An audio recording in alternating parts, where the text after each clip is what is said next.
just want to thank you guys for joining in every week, and especially thank you for switching up your schedules to join me on a Sunday instead of a Saturday. I don't know how to do it. Mama, don't worry about that. See, she doing too much, y'all. She doing too much. She the first time guest, and she doing too much. Okay, right, whatever. I want y'all to interact, get involved. Hopefully somebody will be here to run the cameras so we can ask your questions or we can read your comments. Did you log on to the live? Okay, don't worry about that. Just leave your questions, leave your comments, because somebody is coming. So feel free to comment and ask questions. I don't really have a drink of the day, and let me tell you why. So I was just going to, because of our topic, I wasn't really going to go in today. I decided to have me a little rosé. I bought the bottle because it was pretty. I should have bought what I was used to, but I did not. And guess what? That mess was so nasty. I'm so glad I sampled it before I set it down, because I would have had an ugly face, child. Woo, it was terrible. Oh, I didn't turn the light on, Mama. Oh, Okay. that's okay. But I don't see any words. That's fine, Mama. It's okay. Sorry. So I concocted a little Western Sun peach vodka with a little raspberry lemonade and a splash of lemon juice. Probably won't even get to it because we want to ask these questions. I hope my hair ain't looking like Duke of Earl. I just washed it. I didn't feel like doing nothing today. So my special guest is the one and only Rhonda Charmaine, my mother. Yeah, I said it. I said her government name, her first and middle name. And our topic of today is the life of a wife of a heroin addict. So y'all buckle up y'all seatbelts. If y'all have any questions, I feel like I kind of know the story, but who knows? She might enlighten me on something that I don't know. So, you ready to get started, Mama? Whenever you are, dear. Okay. When did you meet my dad, and how old were you? Okay, before we even do that, Oh, see. let me say this. If I had named this segment, I would have named My Life with Michael. Okay. And the reason being is that every person's experience with an addict is unique. Mm-hmm. Mine will, I'm sure there'll never be another episode like mine. There are people who don't have issues like I had, and that's because I was brought up in a certain way, and so was he. Okay. With that being said, When did you meet him? First saw Michael when I was 13 years old. And I was sitting on my neighbor's porch, and he was walking down the street with this very attractive young lady. And of course, me being brought up with two parents and, a schoolgirl who was considered pretty smart, I said to myself, he really is fine, but I don't think I'll ever have, I'll ever be with him. Okay. Now, let's fast forward. Wait, don't fast forward. Just answer the question. Oh, sorry. Don't fast forward now. You're doing too much. Doing too Go ahead, much. child. Be the hostess. Tell the people a little bit about the young man you met. At that time, I didn't know him. But when y'all met, when y'all became an item, Okay. when y'all became friends. And again, so at 14, I met him because of his father. So, question before you get to, so you saw him a whole year prior? A whole year prior. Did you have that crush the whole year? Not really. Okay, all right. Continue. But anyway, his dad used to come over on our block, and I met him, and he said to me one day, he said, "You're a pretty little black girl. I sure would like for you to meet my son." Okay. I had no idea that was his son. So he started coming over and hanging out on our street, and he would always be sitting down. Okay, I ain't even going into that. That's a Go whole ahead. other kettle of fish. Go ahead. But my future sister-in-law lived down the street, and so he would sit down there and he would actually look up the street and watch me. And then one evening, he told his nephew to come down and ask me for some records. I came down there, and that's how we met each other. Okay. You gotta speak up so they can hear you. Okay. So we met each other, you know, back in St. Louis they have basements, and his brother actually had a, what do you call it? He had a musical thing set up in his basement. And so Mike was in the basement and he was singing. And that's all it took. That's all it took, girl. That's all it took. So tell me a little bit about him, because you ain't got to that part yet. Okay, so Before the drugs, tell me a bit about the young man. first of all, he was so handsome and he was so sweet. And he was a young man that carried himself in a very deliberate and sexy way, Okay. I guess. Wait a minute! Tina just walked in, y'all, and we're both saying he carried himself in a sexy way. She went to the throw But I was in a family where everybody, the intent was everybody was high yellow, and I was the only dark person in the family, and so therefore I didn't have a self-esteem? I didn't have a lot of self-esteem. Okay, okay.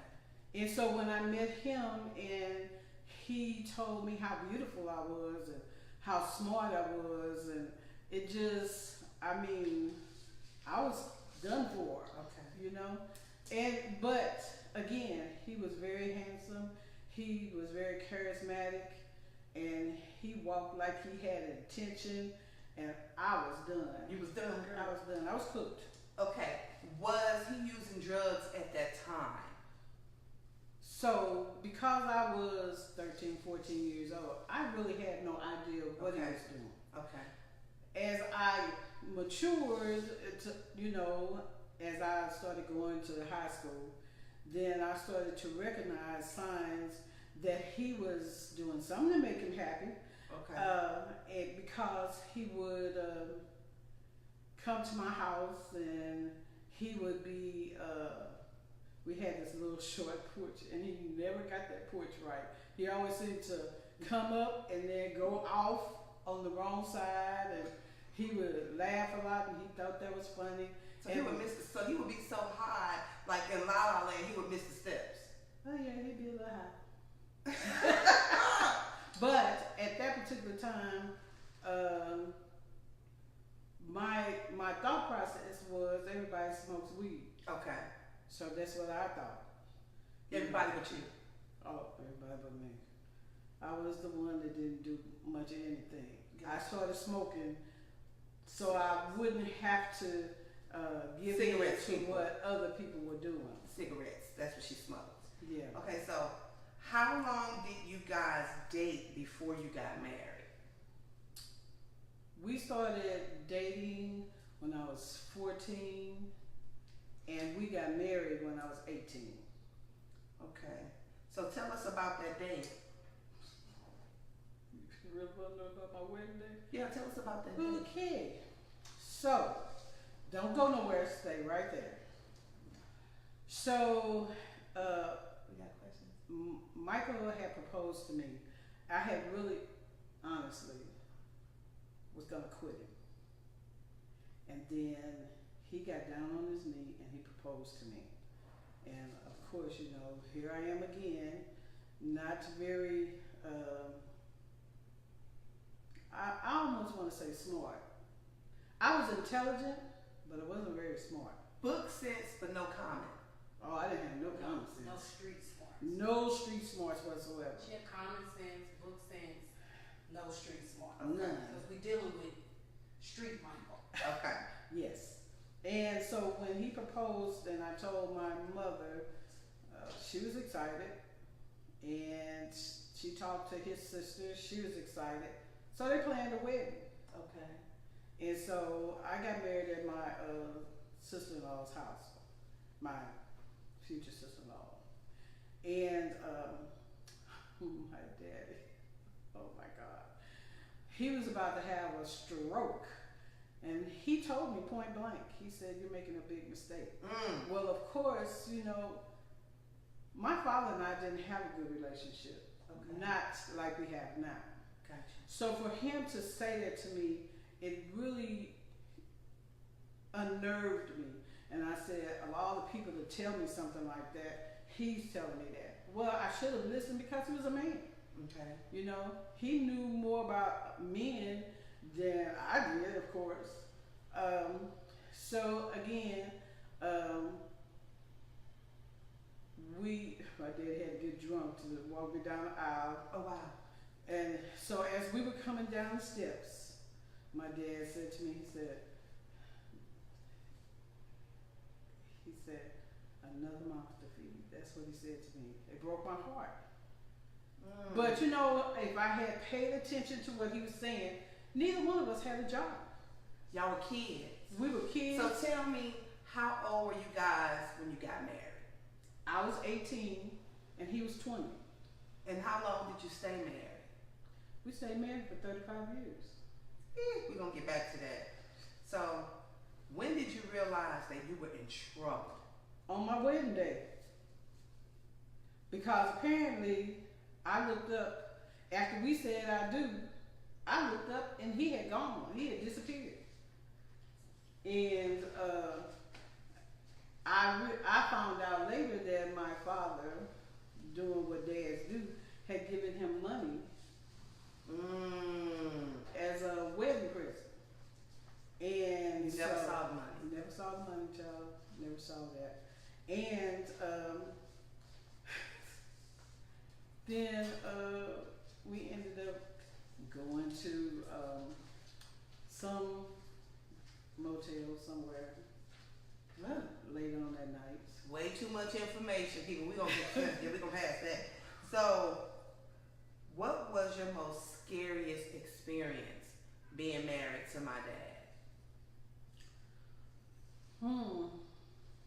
Okay, so it was after Tina was born. Okay. And we were staying upstairs over Aunt Minnie at that particular time. And his brother and his brother's girlfriend lived with us. Not because I wanted them to, but because he was always letting his family come and stay with us. And somebody knocked at the door, and she ran downstairs and opened up the door. And when she opened up the door, two guys with shotguns came in, busted in, and Mike told me to take you all to the back. And I heard the conversation, and the conversation was, "You stole my drugs, I want my money, and if you don't, I'm gonna kill you." And I'm just steady thinking, I don't know how to protect my babies. And so then there was some tussling in the front, and then finally the door closed. How old were we? Tina was probably maybe 1. Wow. And you were maybe 4. So I don't know if I have this on the list later on. When did you notice that the addiction, because you talk about how you thought he just smoked weed, he would miss the steps, and then the people coming into the house with the shotguns to take the money or the drugs, they end up taking stuff from us, right? Where it had escalated, where the Michael that you knew, that kept himself clean, that was charismatic, that was, because my dad bathed a lot, you said, when we were kids, and he dressed to kill. When did you notice that his drug behavior had got out of control, when he stopped caring for not only himself but for you? Or did he ever care in that particular way for you, like as a husband and a man or a boyfriend is supposed to do? Well, as far as rhetoric, you know, talking and that kind of thing, he always told me he loved me. He always told me he was proud of me. He always told me that I was a lady, and he was proud of that. He never worked. And while we were still living in St. Louis, that's when I realized he sold drugs. Okay. So not only was he an addict, but that was his occupation of choice. Well, here's the thing. Drug dealer. When he was around me, I didn't see any use. He would just up and leave, and he'd be gone. You know, if I had to sit down and tell you how much time we spent together as a family, I can't. Right. You see, because he came and went. He came and went. And it was finally after going back and forth, because, you know, I lived with his sister. I lived with his mom. And then, of course, you know, his mom put me out. And then my mother took us in. And so time just kept going. You know, I never was focused because I was always thrown back and forth, back and forth. And I was so ashamed of my situation that I never talked about it with my family. You know, it was just so much to take. I understand. And so what I would do is finally talk to my mom, and she would say, "Come on home," and I would bring you guys over.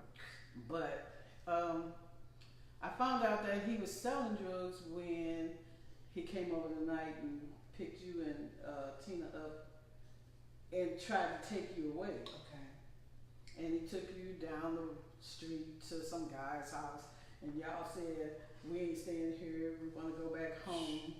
And so he brought y'all home. But I guess when I really found out there was an issue was when he ended up going to jail or to the penitentiary. And so I'm gonna get to that. What made you stay so long? It's real simple, and yet it's not. Simple but complex.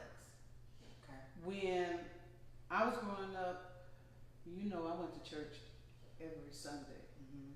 And I was involved in everything they had at church. And so I made a promise to myself when I got married that I would stick to my vows. Been there. And so the idea that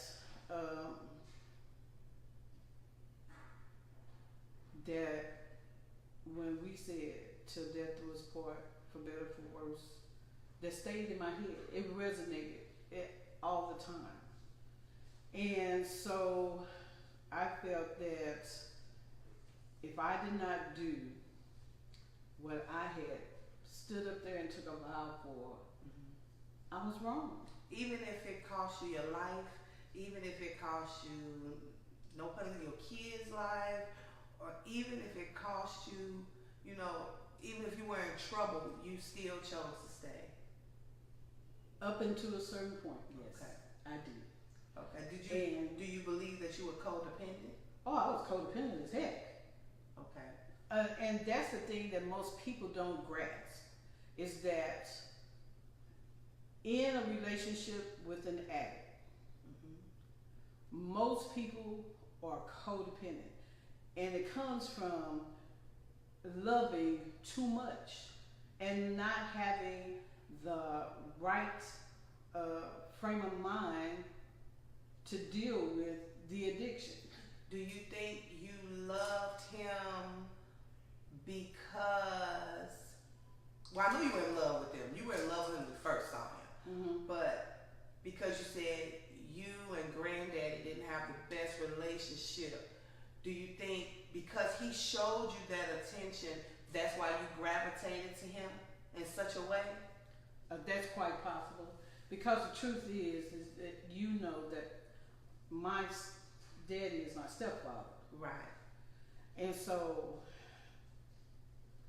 when I finally met my real father, he was such a disappointment. Gotcha. And I just have to say that. You know, he, when the first time I ever met him, I was 16 years old. Okay. And instead of him, you know, talking to me and acting like a dad, he thought everything was funny. I didn't think any of that was funny. The fact that you just showed up on my doorstep and I don't know who you are. And instead of you saying, I'm your daddy, say, he told me to go look in the mirror. Then let's fast forward and he shows up again in my life and he asked me for money. It's like you felt like you had been disappointed by every man that you came across. Anybody that said that they cared about me or loved me, you know what I'm saying? So you had adjusted to the abuse. I had the verbal, emotional, and mental. Because abuse is abuse. Yeah, you know, whether that's very true. Financial, physical, mental, emotional. You equated love with hurt. I didn't want to, but maybe that's true. I'm going by at that particular time because I was so young. I think that if I had been older, had some life experience, Gotcha.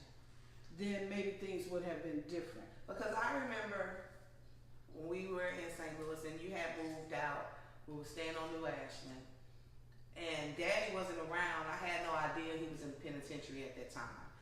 But how you were soaring, how you had dating this nice man who I didn't like because he was my daddy, and that was just the only reason why. He would give us money to go outside and play. Tina was cool with it because he was giving us money. But is that the reason why I remember you excelling. You went to college, you went back to school when life had started taking off for you and it was going in a different direction. And then I remember all of a sudden Daddy was back. And I remember us going to the drive-in and everybody was happy that Daddy was back. Because at that time I think people still cared for him.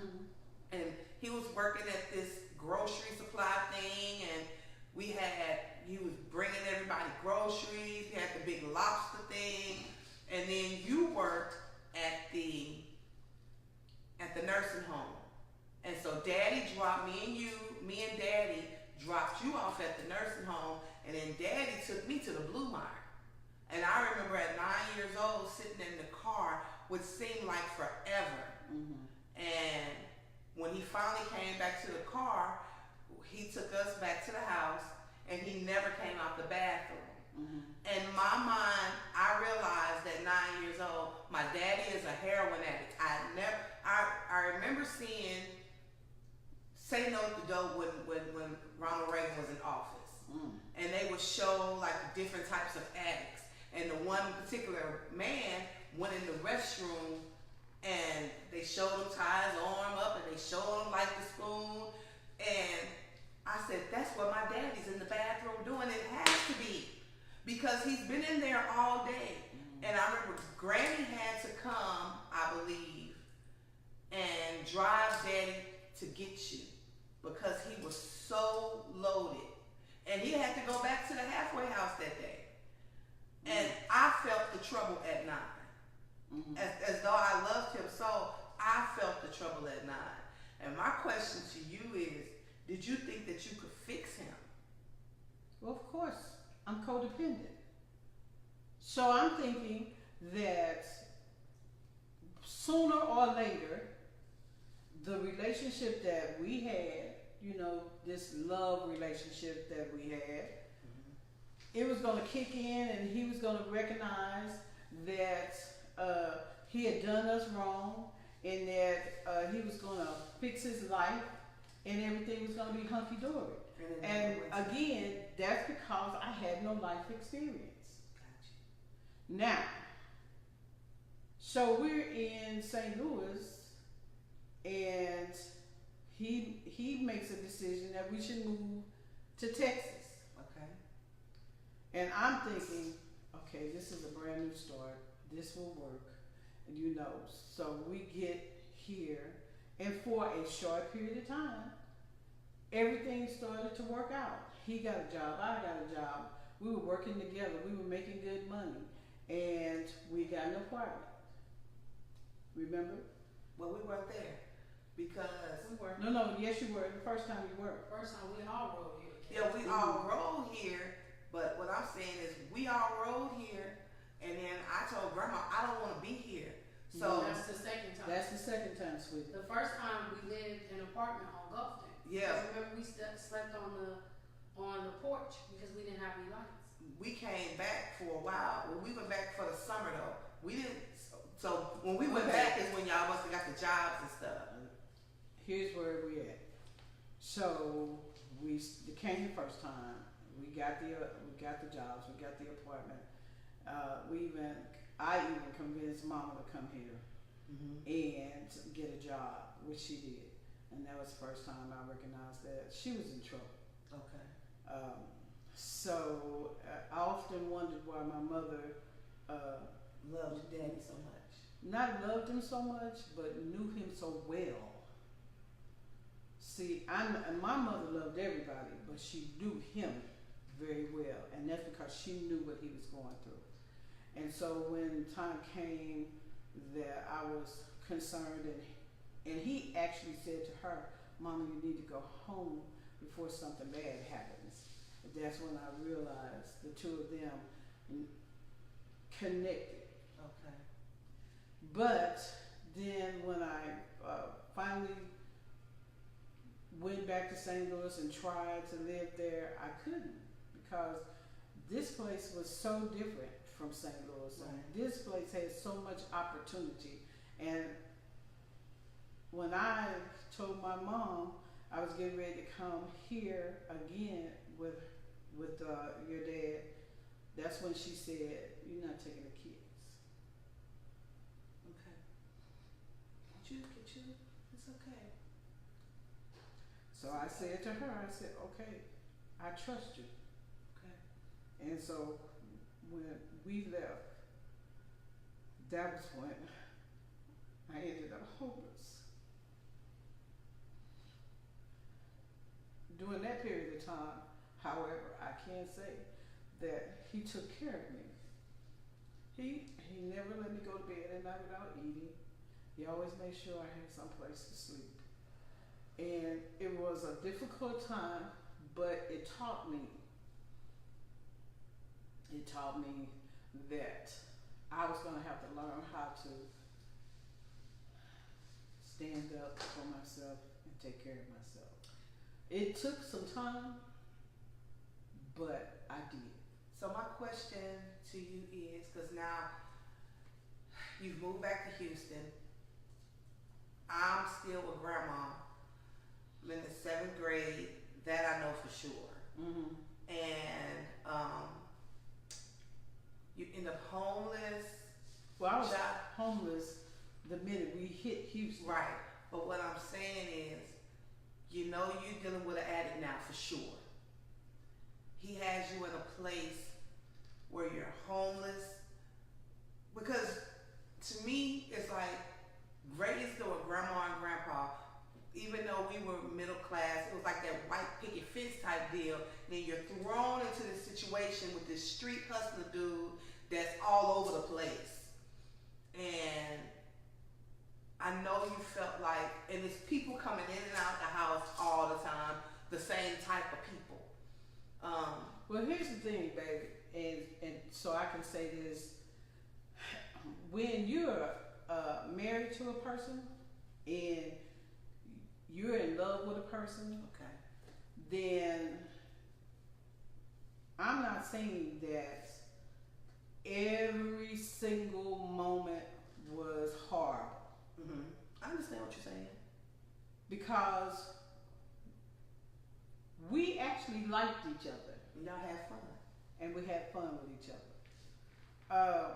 But when you are dealing with brand new situations that you've never dealt with before, which is something that I'm telling you, from going to living in a household with two parents and siblings to being by yourself and not knowing what day to day, what's going to happen, is terrifying.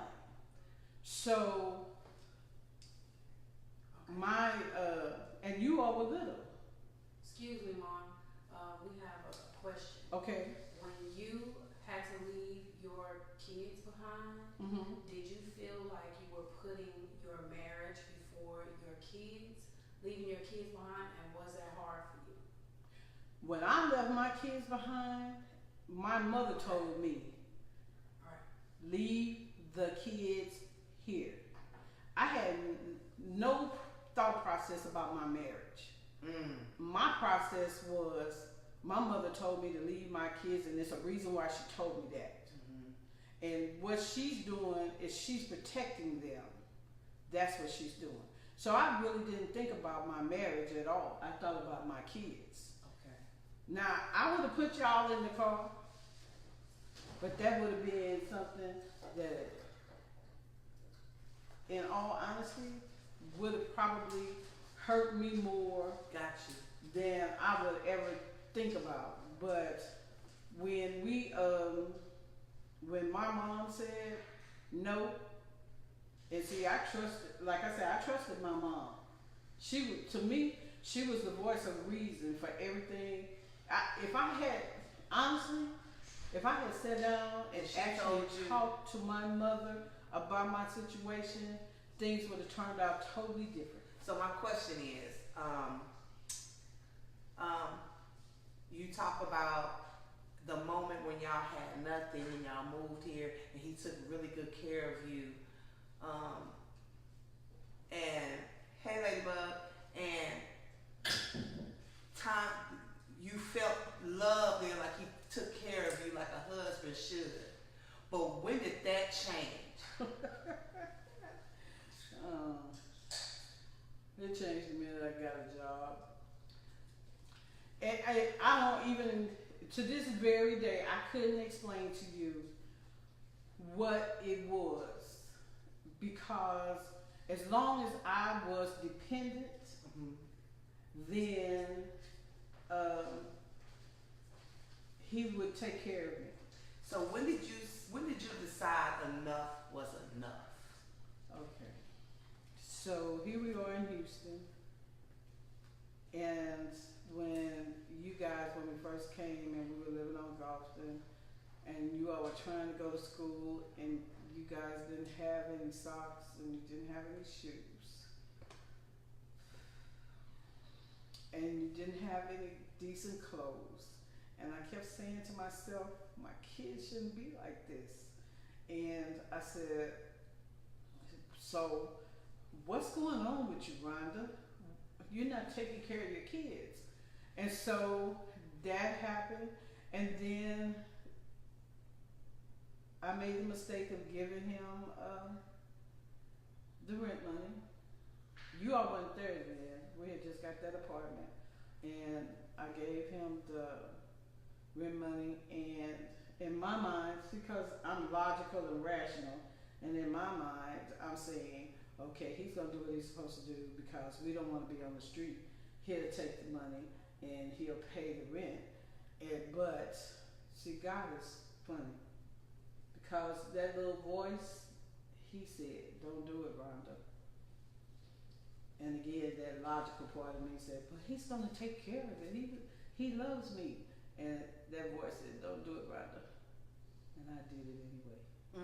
And I ended up with an eviction notice on my door. And I said, okay, that's number 2.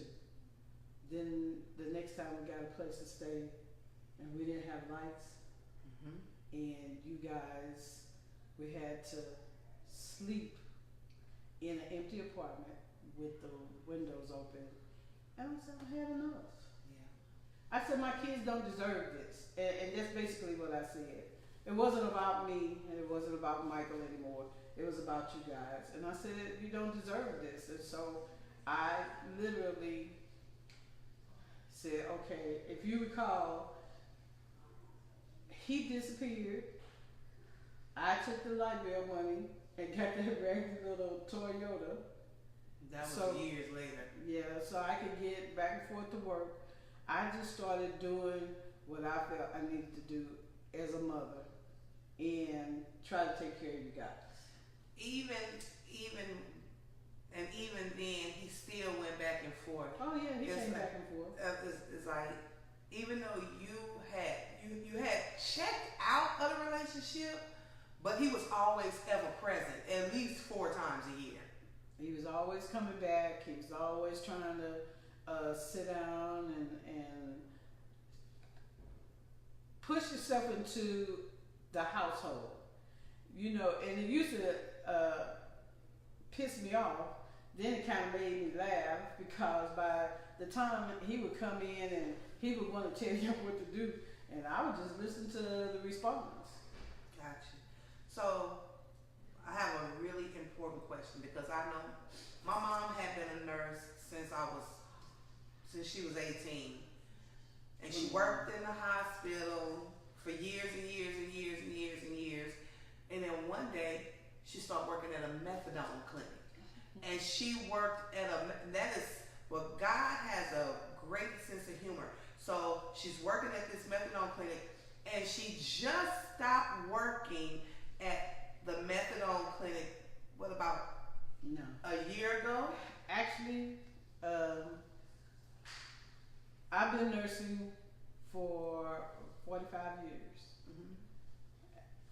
27 of those years I've been in substance abuse. And I used to ask God, why am I going through this? I used to ask him, what is the purpose? Do you think that played a major part in your career choice? It wasn't really a choice. I was sent to this. Okay, here's the story. I was working for the agency, and the lady on the agency asked me would I go to a clinic. I thought she was talking about a medical clinic. And so she told me, she said, well, all you have to do is just put on some regular street clothes and just show up, and they're going to show you what to do.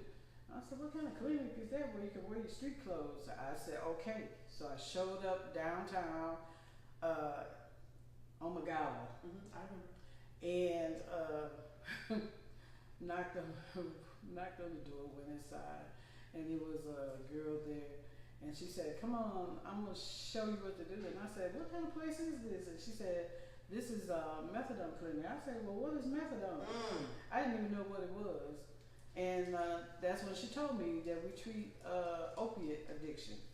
And I said, oh, okay. Do you think that was God's way of helping you to understand him? He was making a preparation for me so that I could actually help some other people. That was my question, always had been my question, was do you think you stuck in that field because since you couldn't save your husband, you tried to save everybody else? Because once Daddy got clean, you no longer want to work in substance abuse. Well, the thing that I do know is that for some reason, whenever he was having any kind of difficulty, any medical difficulty, he always called me. And he would say to me, he said, you're my friend, and out of anybody else that I know, you know what I'm going through, and can you help me? And I would always tell him, sure. You know, I'll do whatever I can to help you, honey, to his addiction that he had was controlled by medication, but I think he often felt like he was isolated. Not only isolated, but like in a trap. Gotcha. And he wanted to be a regular person. And it was difficult for me to explain to him that your addiction is like my high blood pressure or somebody's diabetes. Right. It's a disease. And once you start medicating to try to keep it under control, you can't stop medicating. Amen. You got to hold on. So, what advice would you give someone who has a spouse who is addicted to drugs? Well, I think the biggest issue is get to know each other and don't be afraid to Ask questions. don't be afraid to talk. You don't necessarily have to ask questions sometimes. Sometimes once you start a conversation, the person themselves will want to open up to you. It's not about because questions sometimes can be how do I want to put it, stronger than you want it to be. What about some of the signs? What are some of the signs to Okay, look for? so let's start from the beginning. First of all, if you have a spouse that has an addiction, and if you think that that person has an addiction, you have to remember there are all kinds of drugs. You know, there are opiates, there's cocaine, there are benzodiazepines, there are amphetamines. So all of these have different symptoms. Right. Okay. Number two, if you have a spouse that has an addiction, you're probably codependent. You might as well admit it. You know, and you may not present it to the world, but codependency is anything from if they ask you for money, you give money. If they out on the street and you got someplace, you know, and they ask you, can I sleep here? That's codependency. Instead of letting people just fall where they are and figuring it out, because to hit rock bottom. Always remember, if you got a sister that's addicted and she come to your house, it's difficult to say you can't stay here. Been there, done that. Okay. But you did. Wrote a book about it. But what my prayer would be, because I do understand that, and I pray that nobody that I love that much, I would have to deal with it in that way, because growing up with Michael David, watching stuff walk off, watching him be abusive to not only himself but to others, watching the slickerization, I don't want to deal with that. So my prayer, Heavenly Father up above, I don't want nobody that I love that much or anybody to have to deal with that, because I'm going to have to put my big girl panties on and say, bruh, sis, you got to go. You got to figure it out, because I'm worth more. Okay. And that's easy to say, baby. No, No, I know it is. Listen. I'm worth more. Listen. It's very easy to say. But when you care about somebody, sometimes you have to work through those steps and get to the point where you can say, okay, look, we can't do this. I understand what you're saying. You see? Because there's an addict in every family. Absolutely. There's an addict in every family. And in every family, there's somebody that's codependent. You might not be the one, but it might be the next one. You see what I'm saying? I understand what you're saying. So, I'm going to say this, and I hope everybody takes this the way it should. Prayer is necessary when you are dealing with a person who's addicted. And you got to ask for the right things. You know, sometimes, you know, we sit and we call ourselves praying for the person that's addicted. Sometimes you got to pray for yourself. Sometimes you got to pray for yourself. Because you got to make yourself strong. Amen. You got to make yourself, what's the word I'm looking for? Conscious of what's going on. You have to be the one. You have to take your own blinders off. Let me tell you something. After all the years that Michael and I were friends, the change in our relationship came when we stopped trying to be romantic. Amen. That was number one. Number two,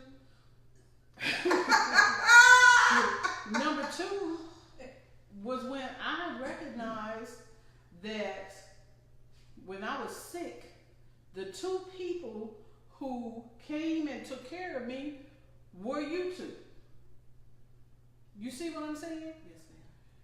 So no matter how much I loved that person, that was not the person that was going to make sure that I was okay. Amen. Number 3 was when he finally, at the end of his life, when he finally came, called me on the phone, and he apologized to me for all the things that he had done in our relationship over the years. When he said to me, I'm sorry I let these people come into our house. I'm sorry I let them come into our lives. I'm sorry that I did all those things to you, Rhonda. I'm sorry. That's when I realized I was okay. Mm. You see what I'm saying? You got the apology that you needed, the I closure needed- that you needed. And I'm going to tell you, closure is something that people just don't recognize how important it is. When somebody is telling you, I love you, and then they disappear. Because love is action, it's not just a word. Of course. But there's a whole lot of people who have issues because addicts don't have a good track record when it comes to saying. Because they don't care about anything but the fix. They don't care about anything but the next high. They don't, and it's and not let me that they say don't. this. And I think that my experience watching my father. Let me say this, I know so he- we don't get off track. No, I'm just saying. I know, but this is about me, so let me tell you. Mama, did you have to try to shame me online? In front of the Oh, whatever. people. This is hashtag I'm just saying with MemeMichelle, not Come on, Miss Rhonda. Rhonda, say Thank that. you. That's what somebody said. You said what you have to say. Opiate addiction is a physical addiction. I was going to get to that. Okay, well, opiate addiction is a physical addiction, and what happens to most opiate addicts is, in the beginning, it was the feeling, the rush, the high. But when they get to a certain point, it's about staying. If you got aches and pains, keeping those away. And over the years, your daddy has so many accidents and injuries. I mean, just broke his neck. Remember that? Had motorcycle accidents. He had so many physical pains that there was no way to take the pain away. Except for that. So when you're an opiate dependent addict and you are steady trying to figure out how to stay, pain free, they do a lot of things that they wouldn't necessarily do. Amen. So before we close out, did anybody have any questions or any comments, anything? Well, Mama, thank you for being transparent. Thank you for being vulnerable enough to let the world know what you dealt with. And I know that it wasn't easy being married to my dad. I want to have a show with the children of addicts. I'm going to figure it out because a lot of the things that we see as kids, it's rough for us and it determines our life choices and how we love and how we trust, and sometimes it can make us bitter, or it can stun our growth, or we can flourish and be overachievers because we don't want to experience what we saw. So I really want to touch on that, and I'm going to get some people together. I would love to have my siblings, but I know I can't have all 4 of us in the same room at the same time. But thank you, Mama. Thank you very much. I love you. And no matter what you went through, you did a good job. you did a good job with the two of us. No matter what we went through, no matter what we experienced, yeah, we had some dark days. Yeah, we slept on the porch sometimes. See, people don't know that. Before you talk about our glory, you better know our story. We went without food, we went without lights, we went without a lot of things. But we watched our mama work really hard to rebound from that. We never went without love. And she loved us. So don't you let nobody tell you did anything wrong. That was your journey. Love you, cool. That was your journey. And you could be 47 years old and your mama still check you on live TV. So next week we're going to talk about, Probably should do part 2. Anniversary of the storm. We're going to talk about Hurricane Harvey. It was a year ago that our city was traumatized by water, wind, rain, loss. So I'm gonna get a few people together and we're gonna revisit Hurricane Harvey. I love you guys. You got any questions? Anything? Remember to laugh. And if you did have questions, because I didn't have a camera person at first, I will promise we'll have a part 2 and answer all your questions. Remember to